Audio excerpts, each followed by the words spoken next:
The idea of intelligence. Very helpful to be intelligent.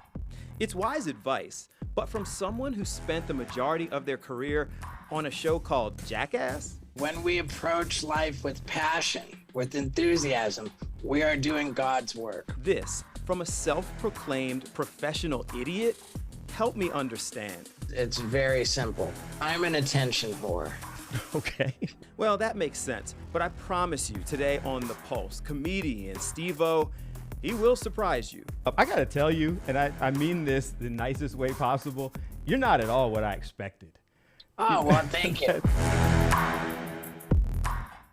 This is somebody who I've watched for years, and I gotta tell you, my immediate question when I watched him was why? Initially was why. So let's find out. Tremendously successful comedian, touring, has several shows, influencer, best-selling author. SteveO joins us. How are you, sir? I'm great, man, and thank you for that. Those kind words. I enjoyed that. We kind of grew up watching the stuff together, so I imagine we're similar ages, and kind of watching the things that you were doing. Right. Like that was the initial question. Was like, oh, okay. So take us back. How do you even get into something like that? I mean, it's very simple. I can answer your question. Why? At every stage of the process, it's very simple. I'm an attention whore. Okay. All And, right. and that's really what it boils down to. I always had this strong urge to be remembered. When I was a kid, and I got a hold of a video camera, and I was struggling in school. I was dropping out of college. I really thought that I was going to fail at life and die just tragically young. And I believed strongly that the video footage I was filming of the ridiculous, crazy stunts and antics, that it would outlive me. I took this very religious approach to the video camera. I was stuffing my message in the bottle, and I was gonna I was gonna be known for the things that I was doing beyond my years. I think that That's where it started. that me caring about that so much is how and why I got discovered without having to die. Is it a true story that even before all this, you kind of were interested in being a stuntman? I read that somewhere. Sure. So you were Yeah, kind of very training much to so. do that. So all of this craziness was not completely new to you. I wanted to be a creative advertising executive and make TV commercials. So I went to college at the University of Miami for that. And I just couldn't bring myself to make it to class. That was the real hang up there. And I got kicked out of the dorms. I was failing my class. I upped and dropped out. And as I was on the way out of the University of Miami, my story was that I was going to use a home video camera to become a crazy famous stuntman. And everybody I told that to felt legitimately sorry for me. The year was 1993. And I just kind of stuck with it. That was the whole, like I'm going to be remembered forever. That's what I wanted, And I was homeless for 3 years after leaving the University of Miami. I was couch surfing until 1996. And then I moved in with my sister, who was a journalist at the Albuquerque Journal in Albuquerque, New Mexico. And one day she was at work on the John reading a book of trivia, and she found a question that read, "What is the only college that has no tuition?" And the answer was Ringling Brothers and Barnum and Bailey Clown College. Stop it. And she thought that might be good for me. It might get me out of her house. And I applied to Clown College, thinking that it would further my goal of becoming a crazy famous stuntman. If I was a trained circus professional, people would take me more seriously. Yeah, of course. And yes, I went off to clown college and had a career as a circus clown right up until the day that I filmed my first scene for the Jackass series. We were talking before we got started that your public life, at least, like the things that we've seen on Jackass and the several different shows or the offshoots, was almost like the real life game of would you, like that all of us have played. Like, would you take a Tyson body shot for $1 million? Like, would you let somebody staple your arm, for significant amounts of money? And you answered yes a lot.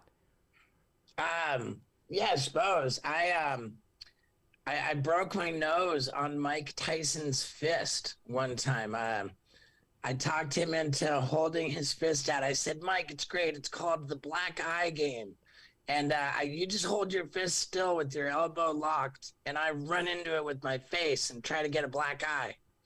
And I ended up with 2 black eyes and a broken nose. So in the game, would you come up with all of those things, and it leads to you do it, and there's fame and fortune, and you're remembered and all of those things.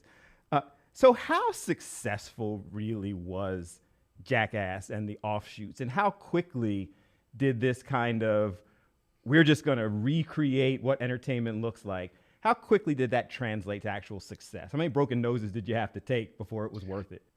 I was 15 years old when I made my first video. I was 19 years old when I dropped out of college. And I was 26 years old when Jackass first appeared on MTV. And it was really pretty overnight. Once Jackass appeared on MTV, I had a legitimate profile. I was recognized everywhere I went. However, when Jackass appeared on MTV, I was dead broke. I was again homeless, and I was totally unemployed. There was really not a lot of money in the TV show, but I figured it out as I went, and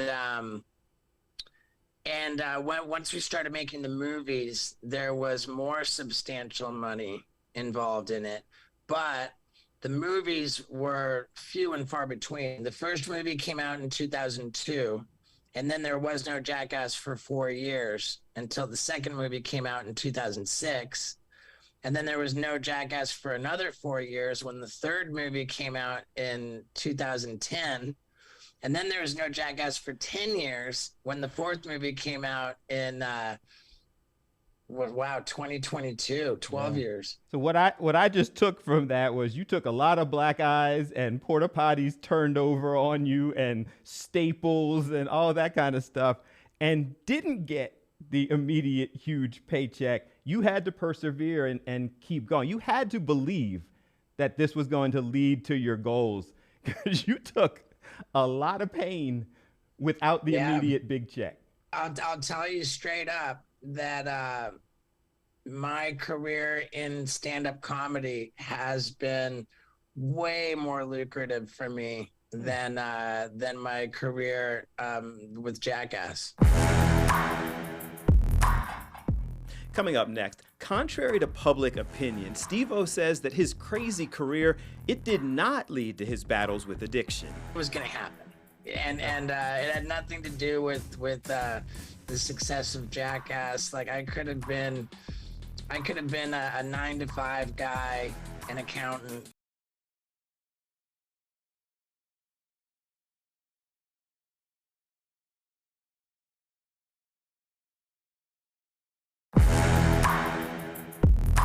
If they trust us to go to the bathroom, they're less intelligent than I thought.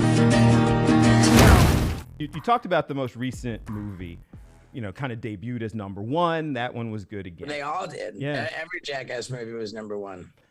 Why do you think all of this has resonated so much with people? I think that a big piece of it is our ability to not take ourselves too seriously. I think that there's something endearing about guys that are willing to look bad, look uncool, fall down. Um, there's something wholesome about it that we only target ourselves and each other. There's really nothing hateful about anything that we do. The spirit of what we do is like a really positive spirit. Like there's this camaraderie, there's this love for each other. I think that I like to carry that over into everything that I do. And I think there's something authentic about everything that I do. When you go back and think about it, you're right. With all of the, I mean, of course you're right, you did it. But with all of the kind of craziness and the shows, there never really was anything malicious or mean-spirited or people thought it was crazy, but it was fun. I mean, that's what Jackass is a bunch of attention whores battling for screen time.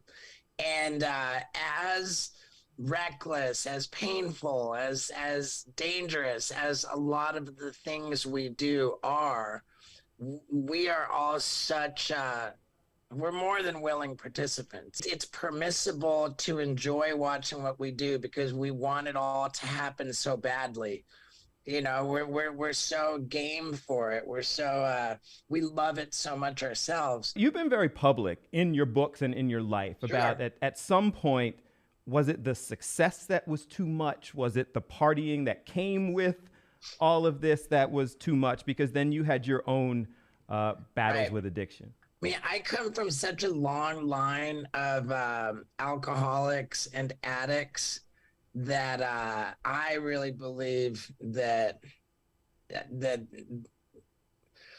for me, alcoholism was it was like playing Russian roulette with a completely loaded gun. There was no chance that it was gonna skip me. It was gonna happen, and it had nothing to do with the success of Jackass. Like I could have been a 9-to-5 guy, an accountant.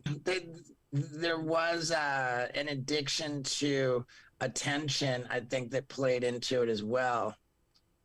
I think that I can make a drug out of anything is the reality, whether it's drugs, alcohol, sex, food. Like I get in trouble with anything that makes me feel good, period.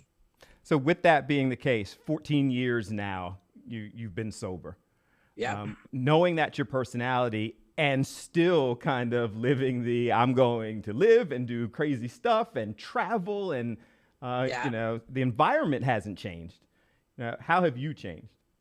I was surrounded by people drinking alcohol everywhere I went for 11 years on the comedy club circuit.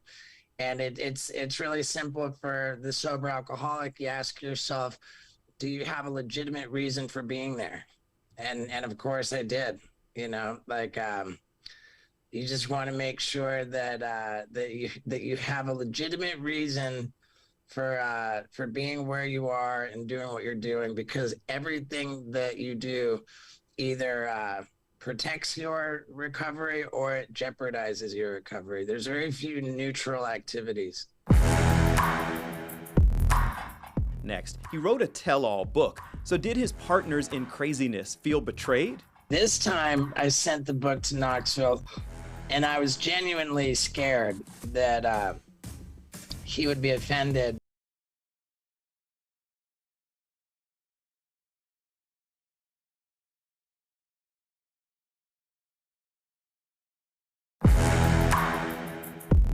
How many bee stings do you think we can take?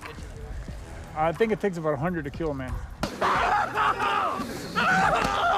The new book, and I mean, this isn't morning TV, so I guess I can say A Hard Kick in the Nuts, What I've Learned from a Lifetime of Terrible Decisions. That's a title.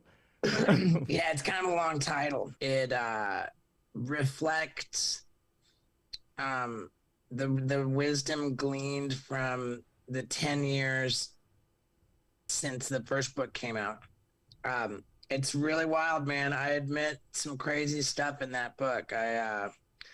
When I recorded the audio book for this one, I was months removed from having delivered the original manuscript. And I was reading it out loud thinking, why am I putting this out there?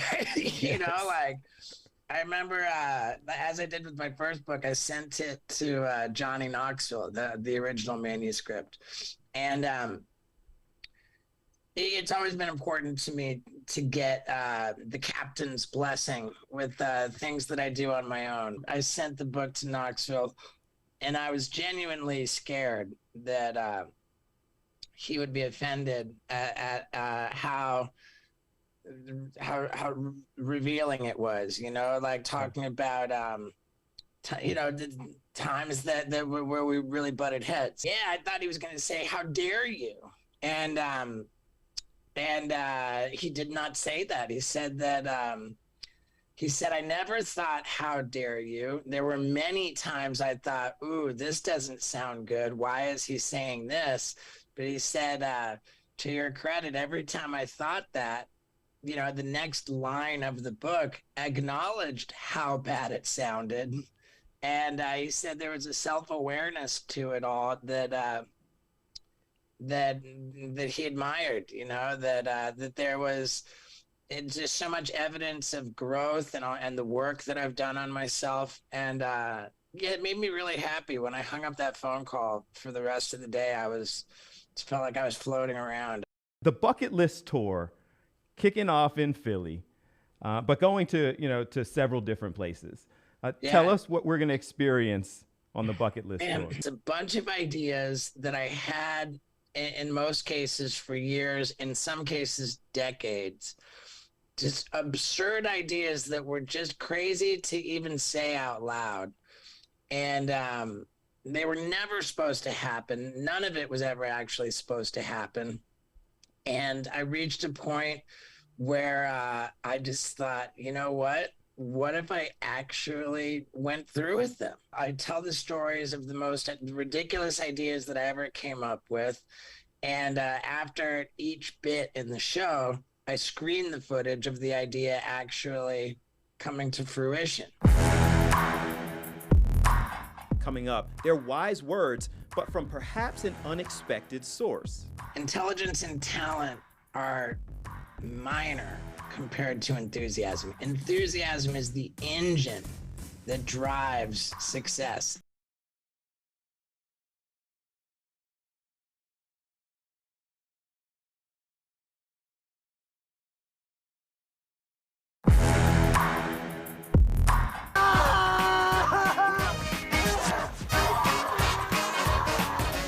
Couple more things as we start to wrap up. I got to tell you, and I mean this the nicest way possible, you're not at all what I expected.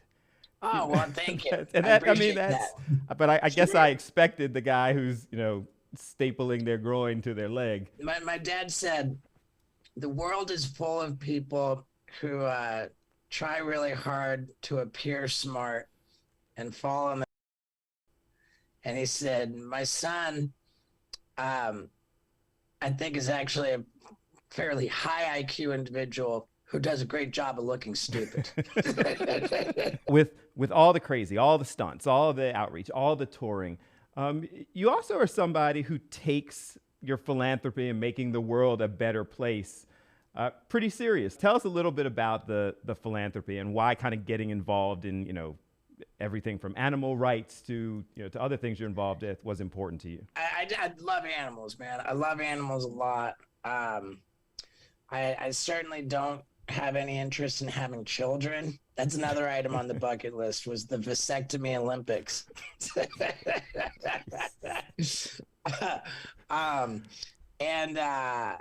Yeah, I found a girl. I'm engaged to be married. My fiance and I have a vision for our future of employing hundreds of people to take care of thousands of animals. And we are dedicated to becoming as successful as we can so that we can buy a big property and open up our own animal sanctuary and make our vision real. You know, being the kid who just wanted to be remembered and would be so satisfied if people were watching videos of me after I died, I think nowadays I'm far less concerned about just the the attention, the being remembered, and I think I'm a little bit more ambitious in that I'd like to have a legacy that actually improves the lives of others. We end with the segment called Use Your Voice for Good. Your chance to give people advice, something that matters to you. You just kind of touched on it, but what does that mean to you? The idea of intelligence, very helpful to be intelligent. Talent is very useful, but intelligence and talent are minor compared to enthusiasm. Enthusiasm is the engine that drives success in life.